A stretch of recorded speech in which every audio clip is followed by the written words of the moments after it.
Welcome back to Diesel Creek. My name's Matt. Behind me, my Bobcat S185 skid steer. Newcomers to the channel may never have seen this machine before because it hasn't really seen any screen time in quite a long time. But this is my first machine that I ever bought, ever.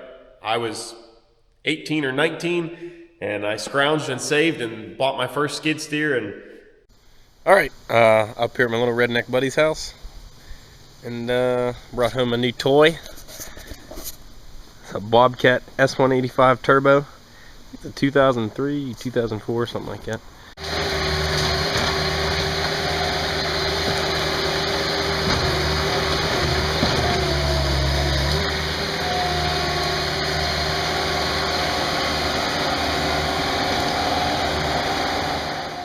that's how I got into heavy equipment, and I've been buying bigger and bigger stuff ever since. I partially keep this thing around for nostalgia. It definitely can't sling dirt like some of the bigger machines can. However, it's a smaller, easier to transport machine. It's lightweight. It gets into places better than the bigger machines can. It's also that sweet spot of technology with no emissions crap, so this thing will pretty much run for forever. And knock on wood, this has been a very reliable machine for me. A lot of people hate on Bobcats, and I'm one of them actually. I don't like the newer Doosan built Bobcat machines. They don't seem to be nearly as well built as these older machines were. This machine was built when Bobcat was owned by Ingersoll Rand, like the same people that make air compressors, and they seem to do a really good job on their machines. They were definitely built, at least in my opinion, better than these new ones. So this thing hasn't been on a job in many, many years, but it does make a pretty good little yard machine, like I said. So that happens way too often. That's kind of like the straw that broke the camel's back, as it were. I've been fighting with these tires, the whole time I've owned this machine. Normally not a huge deal, if you're paying attention, you're not running over a bunch of metal or, nails or whatever. You try to take care of your tires because they're not cheap, obviously. And a lot of the time that pretty much all the time that I ever ran this machine on jobs, I had a set of steel tracks over the wheels, and that's really a game changer. If you have a rubber tire machine and you're on the fence about getting the steel tracks and you want to operate in soft soil conditions and do grading work and stuff, man, I am a big proponent of the steel tracks. They help a lot. The biggest issue I had with the steel tracks, though, was the rubber tires inside of them. On more than one occasion, I've had a tire go flat and come off the rim while you still have those tracks over it, and then you're on a job somewhere in the mud trying to take the tracks apart to get the tire to take air, and it's just a nightmare. That was always a major drawback to this machine. So I aim to do something about those tires today. There's a lot of different options you could go with. You could go with a foam-filled tire, you could go with a solid rubber tire, and there's pros and cons to all of those. I'm going to do some research and looking around and see what I can come up with. In addition to the tire situation, this thing needs some love in other areas that I've kind of been neglecting. One of them is this set of forks. This was the very first set of forks I ever had, and they've had a few hot suppers. These didn't originally fit a Bobcat quick attach. I think it was Bobcat that came up with the skid steer style plate connector that we all know and love today. But early machines did not have that same style connection, and these forks had some other weird New Holland, maybe, proprietary early skid steer connection on them, and I hacked it off of there and fabric cobbled basically the equivalent of a Bobcat plate connector onto that set of forks when I was just a pup and really didn't know what I was doing. Not that I do now either, but I feel pretty confident that I can do a much better job at building a connection plate. So I want to cut all that crap off those forks and weld on a new quick attach plate.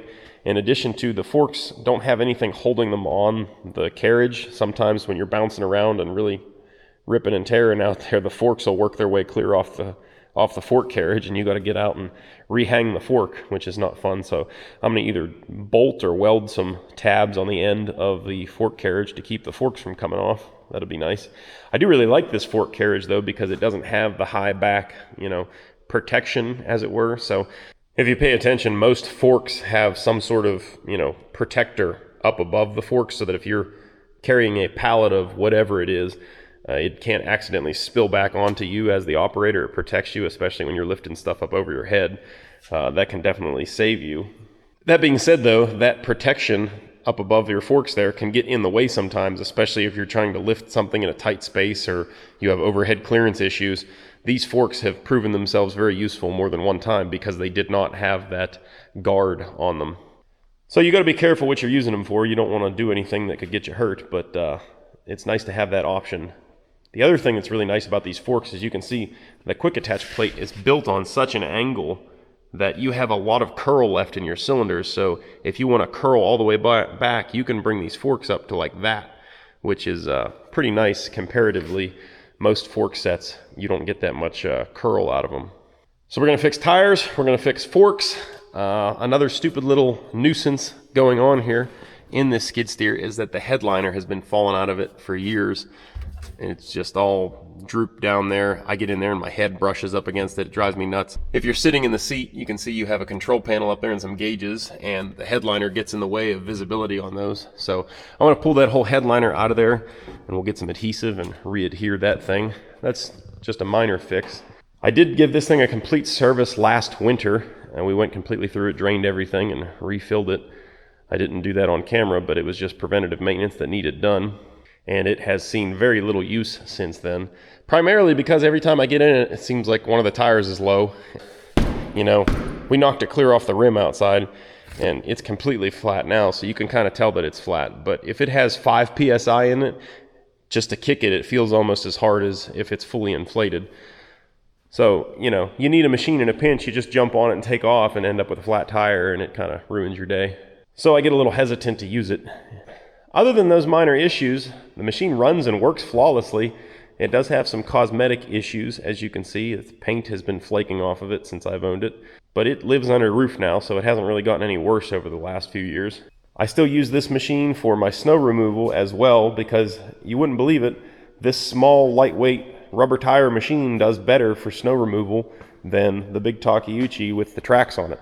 The tracks just do not go in the snow. So when it comes time for snow removal, this is still my go-to machine, especially being on my nice long driveway here now. It's pretty much a must-have. So anyway, that's enough gabbing. We got a laundry list of things to do. Let's get after it. First thing I want to do is pop this headliner out of here.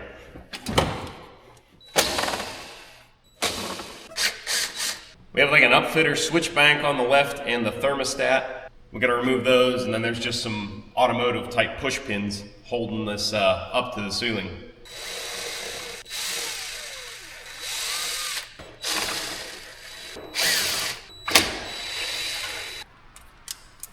I think it'll come out of here now.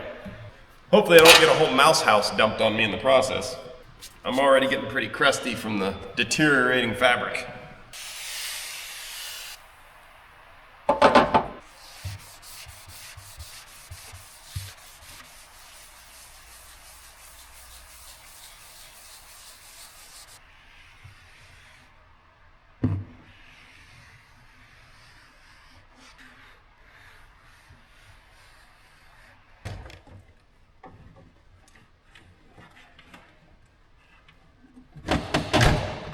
Oh no. The moment I drop the headliner down, the power goes out. Head back up. The good news is it's not as crusty up there as I thought it was going to be. Very little mouse house.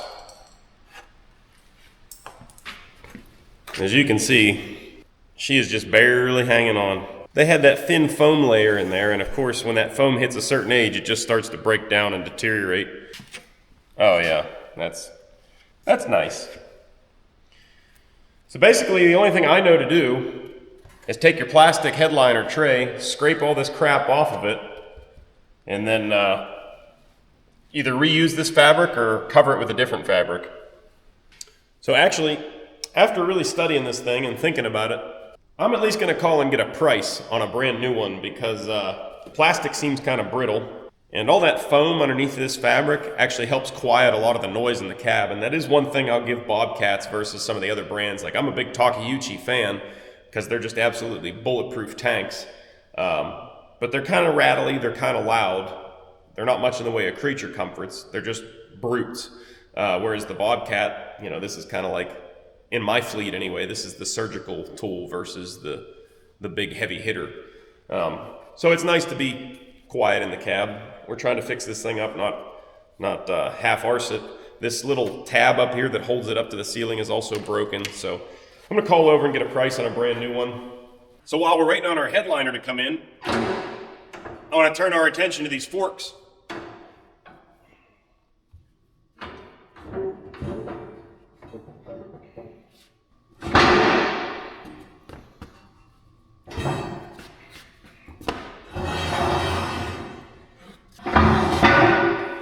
So for those of you uninitiated to the skid steer attachment quick attach system here, basically it works like that.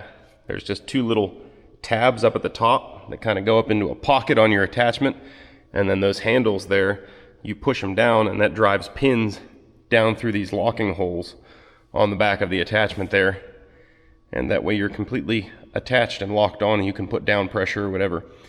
So years ago, when I didn't know any better, I kind of fabricobbled this very, very crude modern skid steer mount onto these forks.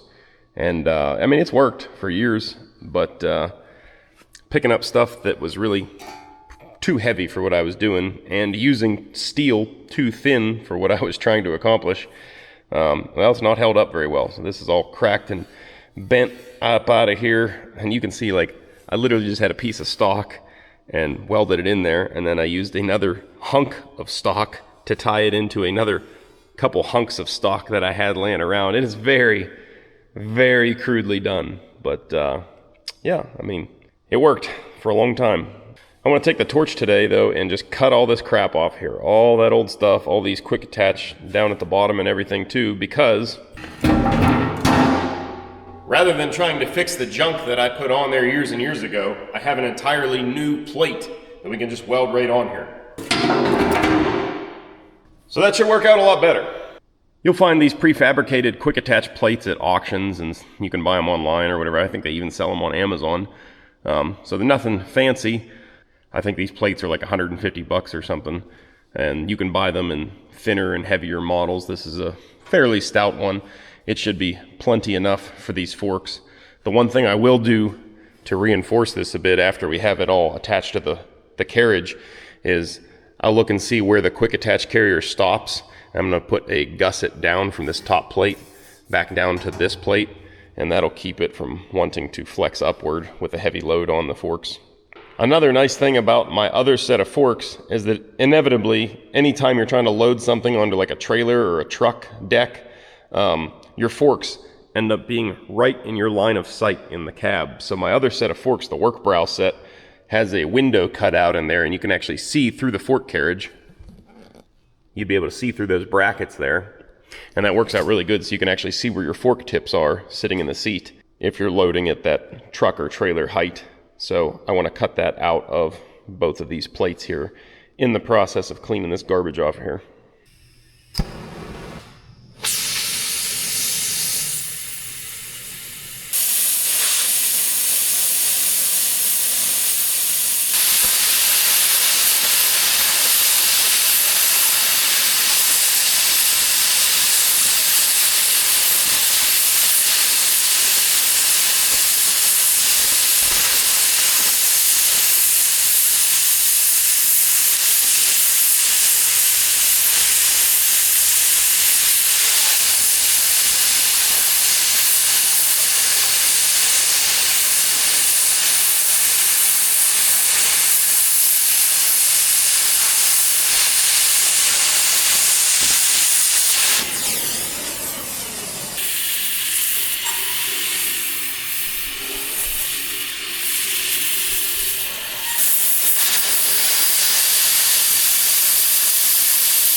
Well, we got all our cutting and grinding done.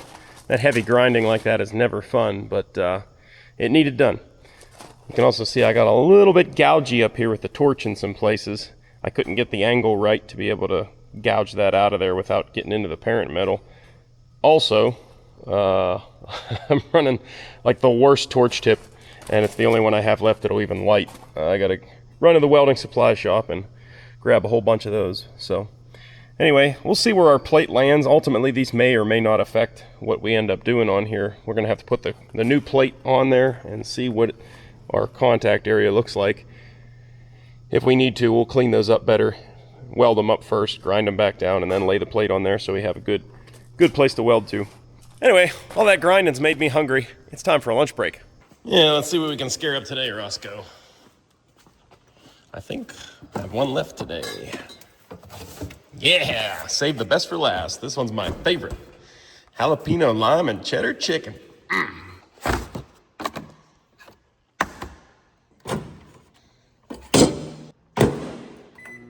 Well guys, if you have a good look at me, you'll see that I'm not missing many meals, that's for sure. If you're somebody like me that can't stand all the meal prepping and the cooking and the grocery shopping and the dishwashing and all that stuff, I just like the eating part myself. And that's where Factor comes in. Factor delivers fresh, never frozen, chef-crafted, dietitian-approved meals straight to your door. You guys have heard me talk about them before. These things are no joke. These are actually delicious meals that just show up ready to eat. In just 2 minutes in the microwave, you've got a delicious meal. I've been enjoying these Factor meals for well over a year now, and they've been delicious through and through, but then they went and outdid themselves. Now they've doubled the size of their menus. Everything now from Asian cuisine to Mediterranean, protein plus, calorie smart. This one really is one of my all-time favorites. I get so excited to see this one show up in the box every week.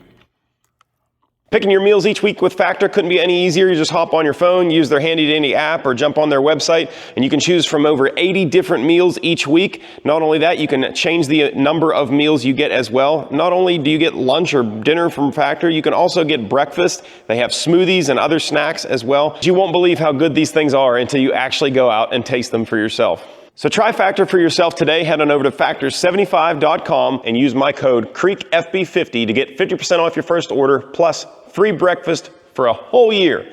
A whole year. That's factor75.com. Use code CREEKFB50 to get 50% off your first order, plus free breakfast for a whole year. All right, let's get back to work. All right, well, with everything buffed up and cleaned up enough, we can go ahead and throw our attachment plate up here and see what it's gonna fit like on here. It looks to me like where the two ears were, the two locking ears, it looks like they're kind of pushed in a little bit, so might have to do some heating and a beating. Hot diggity. That actually fits up there really nice. I got it pretty well centered on the plate, I think. About the same amount of overhang on either side. I'm looking at this gap right here. That's the only thing I don't like. I'd really like this to come upward to meet the plate, because if you pull the plate down, it's gonna probably just bow the plate. And the same thing, but maybe a little worse on this side. I'd like to get that bent up a bit. Aside from this gap here though, I mean the fit up's nice all the way around here. It actually butts up there nice and tight to this carriage, and the forks don't interfere with it either, so we'll be able to run a nice good solid weld bead all the way down this thing. Should work out really well. And those little spots that I gouged are no longer relevant, so we don't even have to go back and fix those, which is ideal. I took a pencil and traced out that box there so we can go ahead and cut this plate out to match the hole in these forks. Probably cut this one a little bit bigger so that it makes it easier to lay a weld bead all the way around that thing too, and kind of stiffen it up.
better than it was, but it ain't perfect.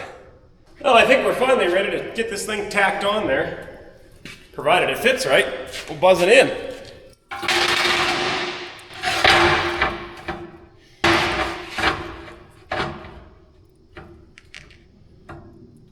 Beautiful. Yeah, it's definitely, like I said, it's a heck of a lot better than it was, but not perfect, but you're never gonna get that bent back perfect. I'm happy with it. I think we can go ahead and tack it on there. When I cut the hole in this plate here, I purposely cut it, you know, a little bit bigger so that I could have a nice easy place to bite my weld into there. Could have done a little better on this side, but I'll just kind of eyeballing it. I'm not really measuring for this.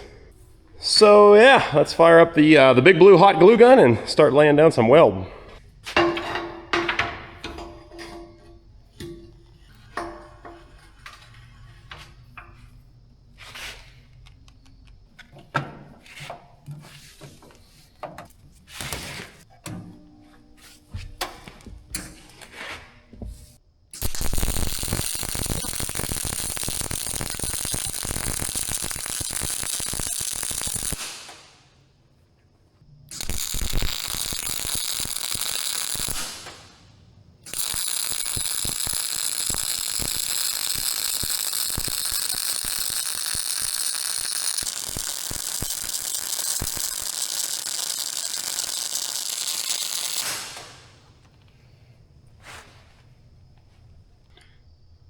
Dang it.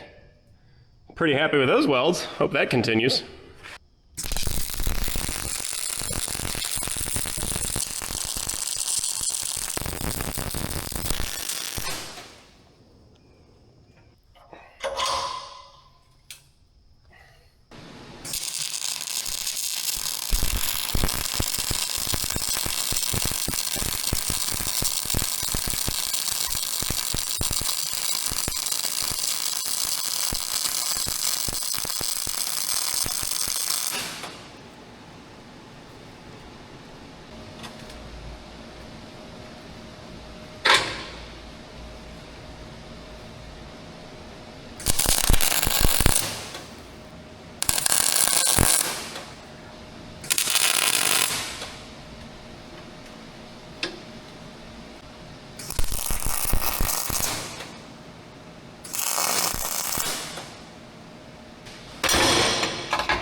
Oh yeah, gonna be a good day, Tater.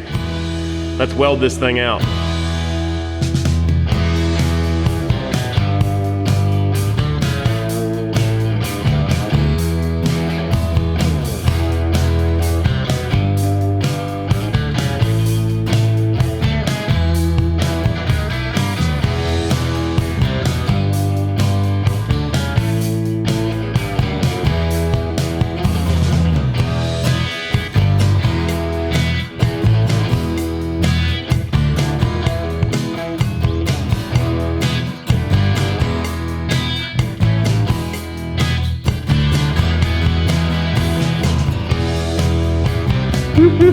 Hot dog.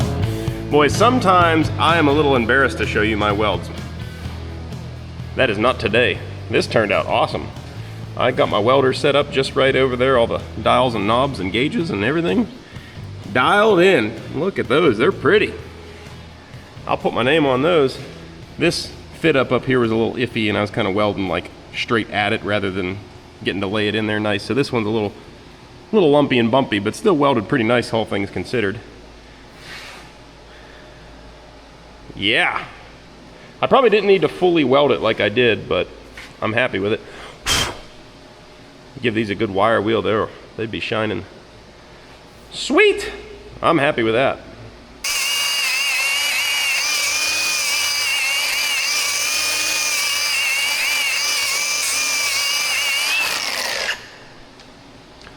I got one little teeny porosity hole there, and that's because I left for a little while and I shut my gas off, and when I came back and started welding, I forgot to turn the gas on.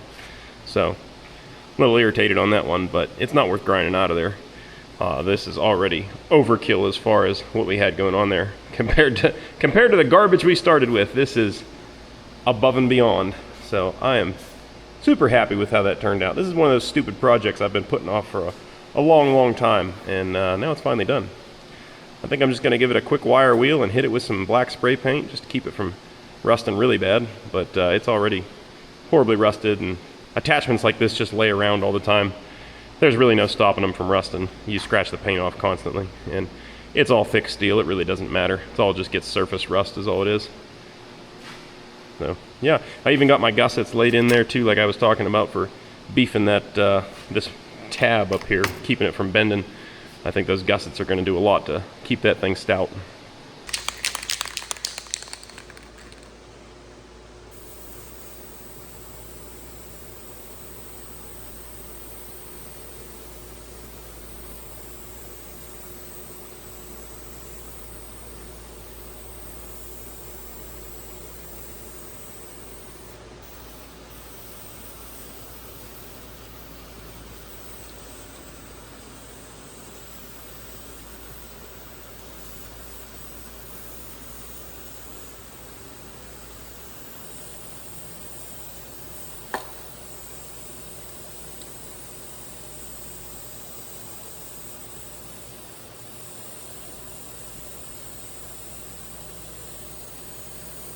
I think the tip on my can is clogging up here slowly. Hopefully I run out of paint before I run out of stream and flow. Well, it's the next morning. Got our rattle can black on there all cured up. So I didn't even bother doing like this stuff here where the paint had already peeled off. And that's never going to matter. It's always going to be sitting in the dirt when it's not on the machine. But yeah, turned out good.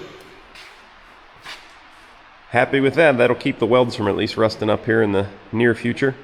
Last thing I want to do to these forks, I said I wanted to put something on the end here to keep the forks from being able to slide off the carriage.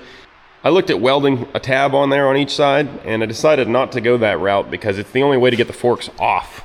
You know, so should you break a fork, or for whatever reason you want to run a mono fork, there's been a couple times I've taken one fork off and just used one for doing weird things. If we welded something on there, we would have no way to do that. So what I decided I'm going to do is take the mag drill and just drill a hole through the carriage right here at the end on all four corners. And we'll run some 1/2-inch grade 8 bolts through there, and that'll keep the forks on there and still be removable should we ever need to take them off for whatever reason.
That should do it.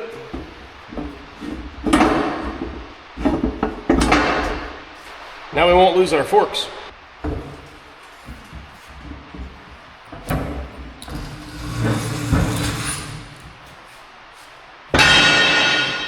There we go. Forks are done. Yeah, that's gonna make these forks a heck of a lot nicer to use, that's for sure.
I was sick of flat tires, so I have solved that problem permanently.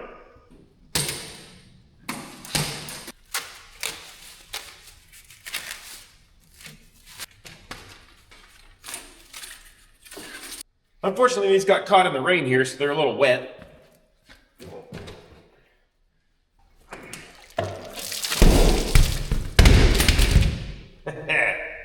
These things are stout too. Now I can hear some of you guys saying, now Matt, how can you say for certain that you're never gonna have a flat tire again? Well, that's because these tires ain't got no air in them. So these are Galileo Skip Cup tires, and they are airless. Now the whole concept of an airless tire isn't exactly new. There's several different styles and types out there on the market for machines like this, because obviously punctures are a problem with a pneumatic tire. I mean, this problem isn't isolated to me. So of course you got your solid block of rubber tires, which, yeah, they can't go flat, but they're also like riding on a brick. You know, one thing nice about the pneumatic tire is it gives you a cushioned ride. You don't feel every single little pebble and bump. It doesn't jar you out of the seat with every little lump and bump in the road. Now I've seen some of those other kind, I think they're like Tweels or something. I think that's a good concept for lawnmowers, but I was actually around a skid steer just yesterday that had that style on it, and as soon as he picked up a load with the bucket, they just almost flattened right out. I don't think the sidewall or it's not even a sidewall in that case, I don't know what you'd call it, but the supports between the rim and the tread itself, I don't think they're really sized appropriately for a skid steer type application, something that's going to be carrying around a lot of weight on it. The only other option that you would have to get some sort of a quality of ride and no air would be to, like, say, foam fill these tires, which is very expensive, and still kind of like riding around on like a half deflated basketball or something. Like, yeah, they're not as hard as a completely solid tire, but they don't give and rebound like a pneumatic tire either. There's no kind of spring to them. They're just full, dead. So when I found these guys, they piqued my interest, and I did enough digging into them that I decided to give them a shot here.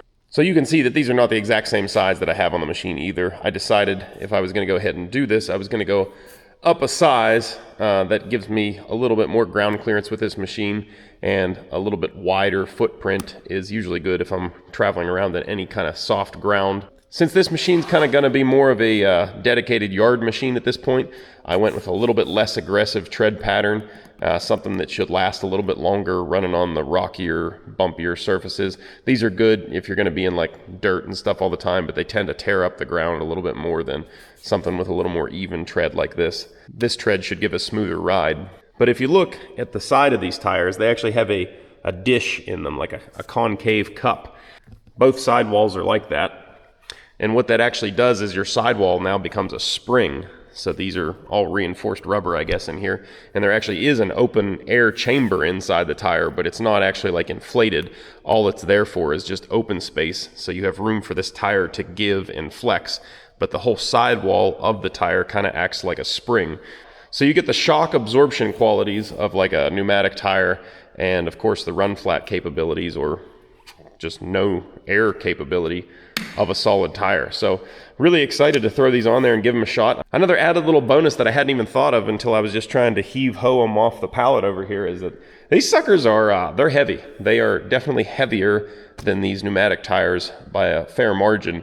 And that's good in our case. That's going to give us an upgraded capacity. They're going to basically act as a heavier counterweight on this machine, and that'll give you a little bit better stability and increased picking ability, because usually this machine is not limited by hydraulic capacity to lift something. It's always just the counterweight aspect. You'll start to tilt forward before you run out of hydraulic power to lift.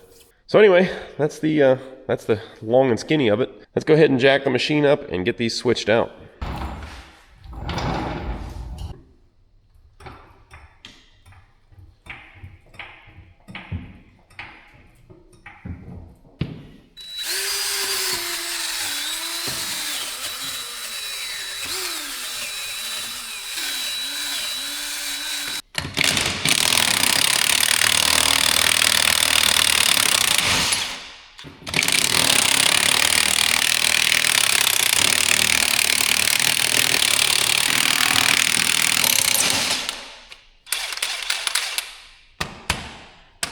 Man, those things have been on there for a while. I couldn't tell you the last time I had these off. Probably the last time they were off is when I put these tires on here.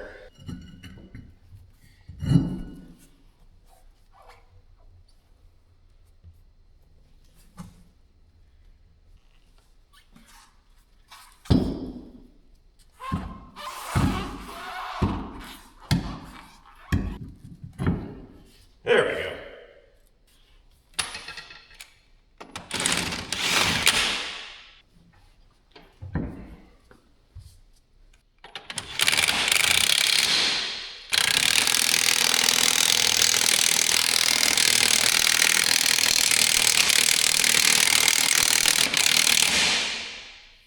Well, there we go. First one is mounted. That thing looks good. That makes that, once we have all four on here, it's going to make this thing look like a whole bigger, badder machine.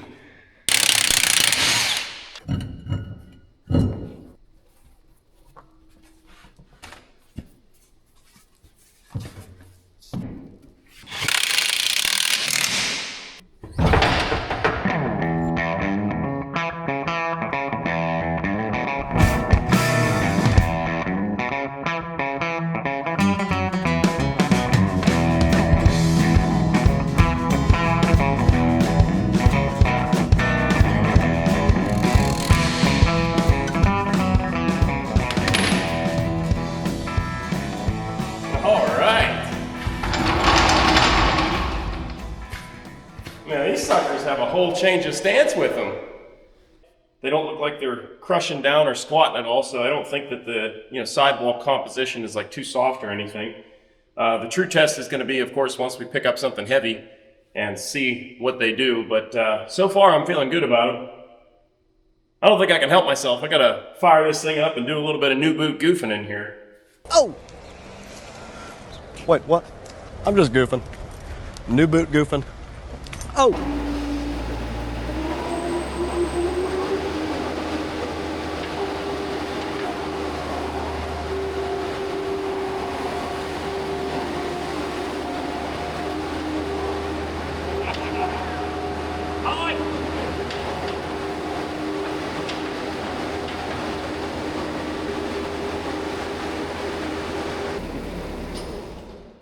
Well, that's by no means any kind of thorough testing, but I'm excited to take these things outside and get them in the dirt. I've noticed we got some pretty good cracking going on down here around our attachment plate. I've actually welded up here before, but I've never gotten down in here. Yeah, I'm gonna have to put the grinding wheel on there. We'll grind that out pretty good and buzz it up, and hopefully it holds this time. I remember welding that a long time ago, and my welding skills have drastically improved since then, so hopefully it's better.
Well, I'm not nearly as proud of those welds as I was the ones on that quick attach plate, but I think it'll hold.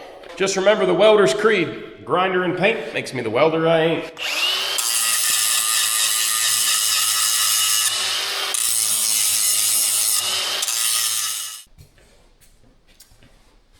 Well, I'm back from Bobcat. Got us a new headliner. Let's go ahead and try to get this thing thrown in.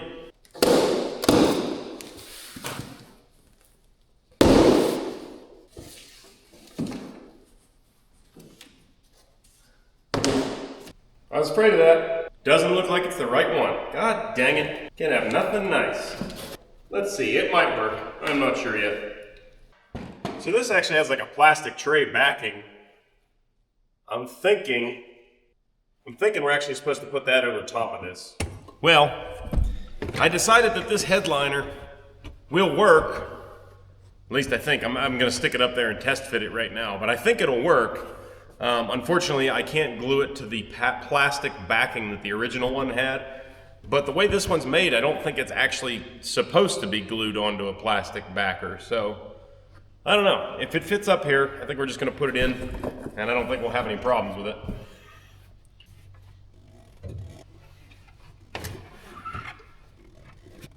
Yeah, I think it's gonna work.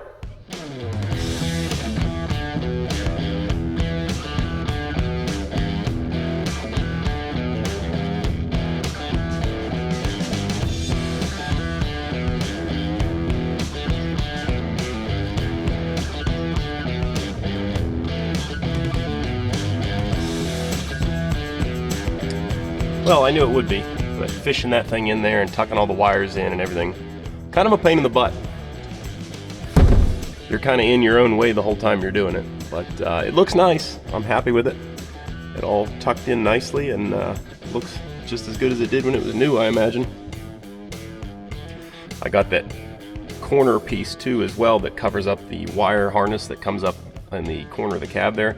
It's actually never had that the whole time I've owned it. That's always been missing, so yeah, looks pretty tidy and finished up now, and I'm happy with it. I think with that being done, we are ready to fire this thing up and put those forks back on here and go try it out. We can throw the forks on and get this stack of tires out of here, and then I have a little bucket project out there. I want to clean up a messy stone pile, and I want to kind of run these tires around in the gravel and in the mud, and you know, kind of see how they do for traction and how they feel hitting bumps and all that jazz. I'm pretty curious to try these out. It really does make this whole machine look a lot bigger, just adding that one tire size. These are 10 by 16.5. Those are 12 by 16.5.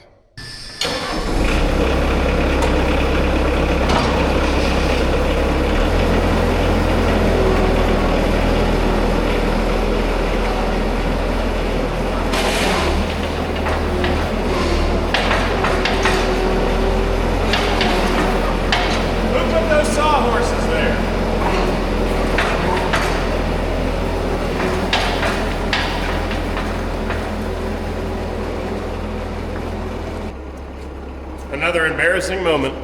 Some idiot named Matt left these sawhorses right behind the skid steer outside the garage door. Pays to look behind you when you back up.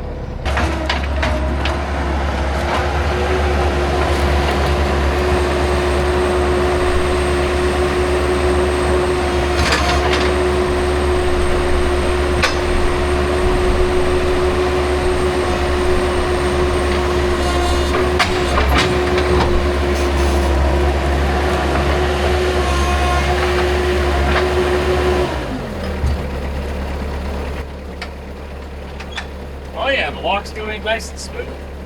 That's a lot better than the old quick attach.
Well, so far on a smooth road, they seem fine, but that's not really much of a test. Carried these tires down here to put them in the Connex box, and there's a pretty good berm here that when I hit it, I kind of forgot how different tire machines react versus the track machines, because honestly, I have not run this thing hardly at all in the past year. Well, really like 2 years. Nothing bad about this. I could have definitely done that better, but I was just operating it more like a track machine in my mind instead of the wheeled machine. Things respond differently to different types of bumps. All right, I want to test out what these wheels do under a heavy load. This bundle of steel might not look like much, but it's heavy. I set it here with the telehandler, and you knew it was there even carrying it with the telehandler. I'm not even sure if the skid steer is going to be able to lift it, but we're going to find out.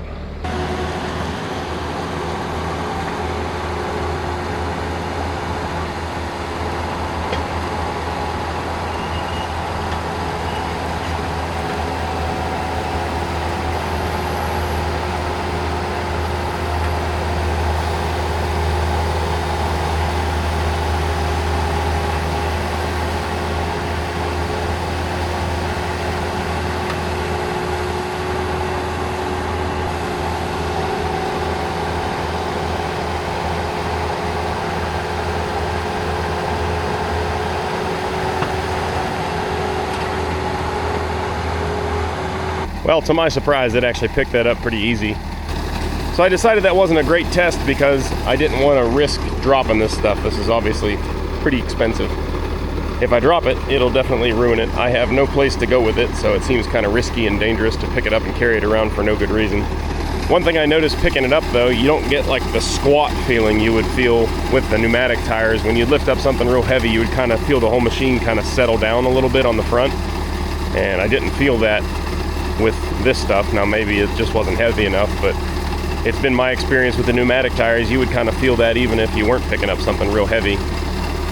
All right, well, here's something I really don't think I can lift. This is a diesel engine drive welder. Pretty good size. I don't think I'm going to be able to pick it up, but I'm going to try. Even if I can't move it, I want to pick it up and just see how the tires react to a heavy load.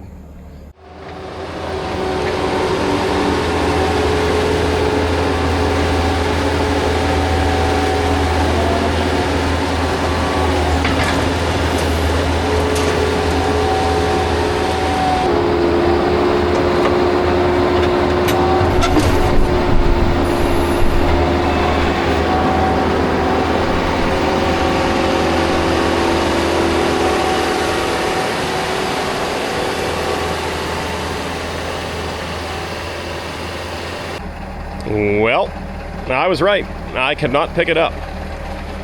The way I've kind of got myself hooked on there right now is basically treating the forks like a big lever. Pretty hard on the forks. Really probably shouldn't be doing that, but the tires are not squished down flat at all like those Tweels I was looking at the other day. So pretty excited about that. They're barely squatted at all. I mean, you can see they are compressed a little bit. You can see the sidewall kind of gives in, which is the whole premise. They're supposed to act kind of like a shock absorber in the sidewall. I'd say you could probably put those on quite a bit heavier machine and still have good results. This machine is probably the absolute smallest and lightest that you would want to go with those.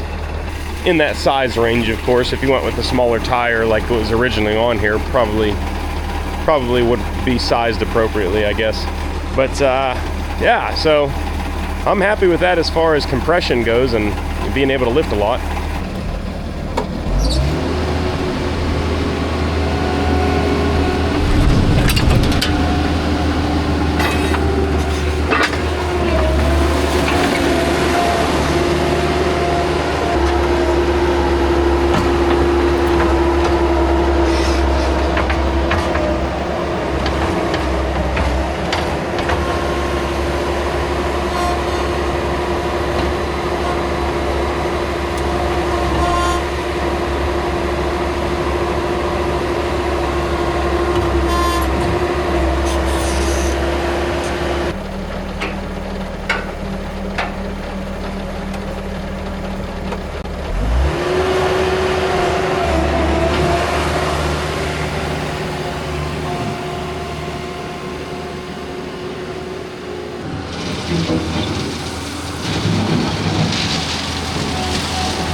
it feels pretty good, I guess, to spend a little bit of time petting on something that's been serving me well for about 14 years now. You guys see me give a lot of love to a lot of machines that just show up here out of nowhere and leaving good old faithful servants like this sitting in the background neglected. So it feels pretty good to fix this thing up a little bit and hopefully get it back into regular use. Like I said, it does make a handy little yard machine. There was compounding annoyances that really kept me from using it. The fact that the tires were always going flat, which is definitely solved now. And believe it or not, my biggest stupid nuisance was the headliner falling down. Every time you get in it, you'd look to your left and you'd be like greeted with the headliner smashing you in the face. And then it was always just touching your head and make you feel like bugs were crawling on you or whatever. Not a fan, but we took care of that as well. And those forks are much safer now. They were pretty sketchy before. With the new coupling plate on there, I'm feeling much better about those forks. So, I guess if you guys have any feedback or experience with tires like this on a machine like this, let me know down in the comments. I obviously haven't used them a whole lot yet, just half hour, 45 minutes of fooling around with them here at the farm. But overall, first impressions seeming pretty good. They are standing up to heavy loads pretty well. Like I said, they're pretty smooth for a solid tire. I've run solid tires before on concrete surfaces and like big plants and stuff, and man, you feel every expansion joint in the concrete whenever you're running those things. These are maybe not quite as good as the pneumatic tires as far as ride quality, but they're not bad. They are not bad at all. I don't know, only time will tell. We're gonna get some hours on them and some use, but like I say, first impressions looking pretty good. Well, with all that accomplished, guys, I can scratch another line off my to-do list, and I'm getting a little bit closer to getting that shop crane installed. All jokes aside, this has been a busy summer for me, not only for YouTube, but for a lot of stuff going on behind the scenes. So I feel like I'm finally getting a little bit caught up here, and I hope to have some really cool videos coming at you guys soon. I've got some projects in the shop I'm wrapping up, and a whole bunch of other stuff that you guys haven't even seen yet coming down the pike. So stay tuned. If you guys like this video, do me a big favor. Hit that thumbs up button down below. It really helps out the channel. Doesn't cost you guys a dime. We've got some new merchandise available over at the store. You can head on over to dieselcreek.com. Link, as always, down in the description there. And check out the store. We've got some new Army Truck t-shirts. We've got some new hats I'm pretty proud of, too. Of course, I'm not wearing one today. But a lot of you guys know we're based here in Pennsylvania. You don't have to be from Pennsylvania or live here to support. You can rock a Pennsylvania Diesel Creek cap now over at the store. That's dieselcreek.com. Link, as always, down below in the description there. But that's all I got for now. So until the next time, guys, thanks for watching. I'll catch you later.